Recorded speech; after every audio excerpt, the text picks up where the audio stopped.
K바이오밸리 TF 같은 경우는 지금 일단 경기도에서 9개를 하겠다고 합니다. 9개 지역에서 조금 더 구체화된 이런 부분들이 좀 필요하다고 보여지고요. 좀 더 구체적이고 실제적인, 그리고 이제 다른 지자체가 어떻게 하고 있는지 벤치마킹 이하 그거 필요하고요. 전문 인력에 대한 부분이 필요합니다. 바이오 산업과가 생겼는데 사실 공무원들 역량으로 못 하잖아요. 그러면 인력을 충원해 줘야죠. 경기도의 그 부채 증가에 대해서 계속 제가 정말 열변을 토하고 있습니다. 청년 기본 대출을 해주는 게 청년 기본 금융이라고 생각을 하는데 그게 맞습니까? 1인당 500만 원씩 3% 안팎의 그 금리로 해서 10년 동안 마이너스 대출 방식으로 빌릴 수 있게 한 그런 설계를 한 거죠. 청년 기본 대출에 대해 청년의 도덕적 해이와 사업 대상의 적절성 문제, 사업 설계의 명확성 부족 등의 지적을 한 것으로 알고 있는데 집행부에서는 특정 사업을 추진함에 있어서 철저한 사전 점검과 상황 등을 분석을 통해서 사업을 계획하고 행여나 있을 부작용을 고민해서 정비하고 또 정비해서 정책이 나와야 합니다.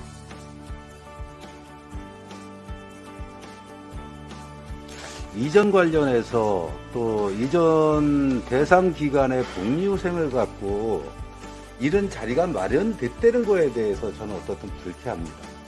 도가 기관과의 소통 부재에서 이런 부분이 있는 거 아닌가라는 생각을 갖습니다.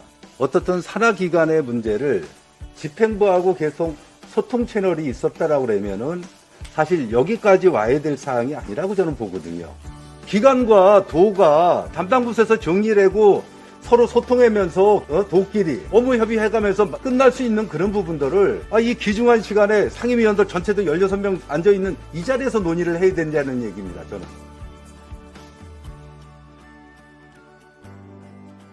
이 조례 입법 예고가 10월 5일날 됐어요. 도지사 명의로. 중대재해처벌법이 정부 차원에서 안전관리 정책을 담았지만 지자체가 할 수 있는 부분이 부족하기 때문에 보완하는 장치가 필요하지 않겠냐라는 취지에서 지금 광역 단위에서도 그런 노력들을 하고 있는데 경기도도 안전관리실이나 노동국에서 역할 분담 어떻게 되는지 모르겠습니다만 그것까지는 제가 부서 실무선에서도 안 되신 것 같은데 일단은 다시 한번 좀 확인하시고요. 그리고 해당 부서 관련된 부분이 있는지 협의 체계가 확인해 주시기 바랍니다. 우리 현덕지구가 굉장히 오랜 기간 표류하고 있는 상태잖아요. 가장 큰 피해는 거기 거주하고 계신 원주민들이에요. 집수리 한번 제대로 못 하시고 그런 상황이고 너무 지쳤거든요. 그분들은 지금. 피해보는 주민들의 또 다른 피해가 발생되지 않도록 지구 지정 해지하는 것도 건의를 한번 드려보고요. 해제해서 주민들이 불이익을 더 이상은 당하지 않도록 그런 부분들은 자유구역청에서 굉장히 많은 검토가 있어야 되고 심도 있게 검토를 해주셔야 될 부분입니다. 그 부분은. 국가균형발전특별법을 통해서 그 안에 이전하는 단체에 그다음에 이전을 희망하는 곳에 협의사항을 어떻게 다룰 건지에 대해서도 굉장히 세세하게 다뤄놨습니다. 또 직원들의 복지를 어떻게 할 건지에 대한까지도 실제로는 법에다가 명시를 해놨습니다. 규칙을 만드는 거는 향후에 벌어질 수 있는 것까지 포함해서도 여기 담고 있습니다. 그리고 이전하신 분들이 그것 때문에 안심을 가지고 누가 됐든 간에 그거를 좀 염두에 주셔서 아직도 10개 이상의 기관들이 이전하게 되고요. 그거에 수많은 사람들이 거기 딸려 있는 상황입니다. 이거 끝날 때까지는 특별법을 통해서 이전하신 분들이 안심하고 갈 수 있도록 좀 규칙을 만드시길 당부드리면서 저는 질문을 마치겠습니다. 네.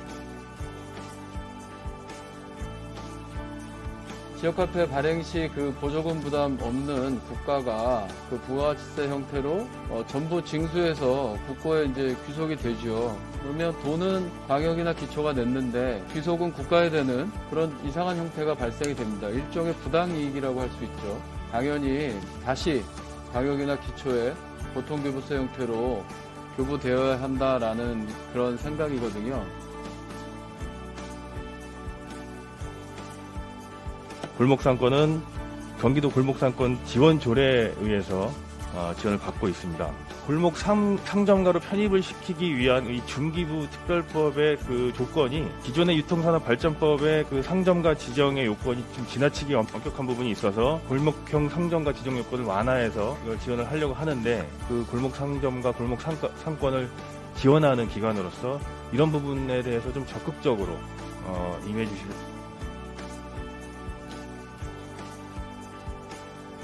그 일자리 재단의 설립 목적을 보면 양질의 직업 알선과 직업 정보 제공이라고 명시되어 있습니다. 네, 맞습니까? 우선 수요자 중심으로 좀 생각을 해봐야 되지 않습니까? 네네. 일단 잡아봤으면 일자리를 잡을 게 있는지 그걸 좀 파악을 해야 되는데, 본연이 분석을 좀 해보니까 구인 정보가 너무 약해요. 그럼 경기도민 입장에서 잡아봐가 경기도의 예산 100억이라는 돈을 들여서 만든 예산인데 일자리 정보가 없다면 무슨 의미가 있어요? 일단은 그 사이트의 본질에 충실한 콘텐츠로만 구성을 해도 도민들이 이용할까 말까 한다는 생각이 들거든요. 지역 카페 자영업자들이 많이 혜택을 보시고 좋은 또 사례도 있었어요. 내년 예산에 전액 삭감이 됐잖아요. 이 예산을 주다가 끊기면 반란이 일어납니다. 이게 잘못된 예산이 아니었기 때문에 중소상공인 자영업자를 위해서는 이런 예산은 우리 도에서도 꼭 예산을 세워야 될 부분이라고 생각돼서 질의했습니다.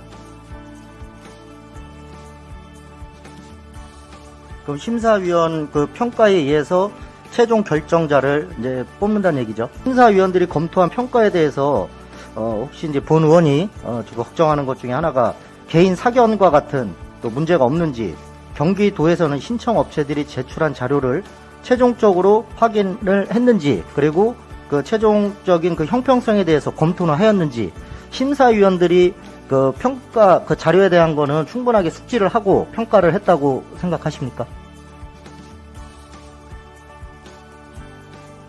그렇다면 사회 경제원 설립 필요성에 대해서 한번 생각해봤습니까? 경기도 사회적 경제원이라는 공공기관을 설립하려고 하고 있고, 경기도 기업도 지원하지 못하고 사업에 대한 전문성도 기르지 못하면서 경제원이라는 공공기관 설립 과연 경기도민을 위한 것인가?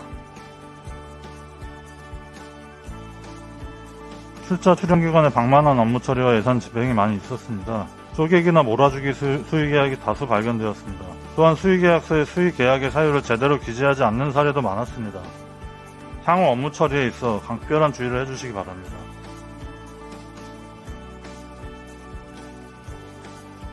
그 일을 하려고 하는데 근로계약서를 쓰자고 했더니 회사 측이 쓰지 않고 일을 하라고 해서 네네. 본인은 도저히 일을 할 수가 없다, 근로계약서 쓰지 않으면. 그래서 일자리 재단에 얘기를 했고, 일자리 재단 측 담당자가 현장 방문하여 중재였지만 결국 이분은 근로계약이 체결되지 않았습니다. 어쨌든 이러한 저러한 이유에 의해서 근로계약 체결이 안 되신 거예요, 일자리 재단에서. 그럼 이렇게 체결되지 않은 분들한테 그 새로운 그 실습을 통해서 근로계약을 체결할 수 있게끔 노력해 주셔야 되는 거 아니에요? 호텔 사업 관련해서 좀 궁금한 게 있어서, 과연 그 330객실이 있는 앵커 호텔이 꼭 킨텍스 앞에 있어야 된다고 생각하십니까? 지금 현재로서는 그 진행된 사항은 없고, 단지 고양시하고 협력이 잘 됐을 때 부지 매입비가 1,000억 정도고, 지금 이게 그냥 현황이라고 보고 제가 그렇게 이해하면 되겠습니다. 네, 그렇습니다. 네. 마이스 산업 추진 상황 모니터링 하기를 부탁드렸고, 답변은 지연되고 있지만 향후 추진 사항을 지속적으로 모니터링 하겠다, 이렇게 답변 주셨어요.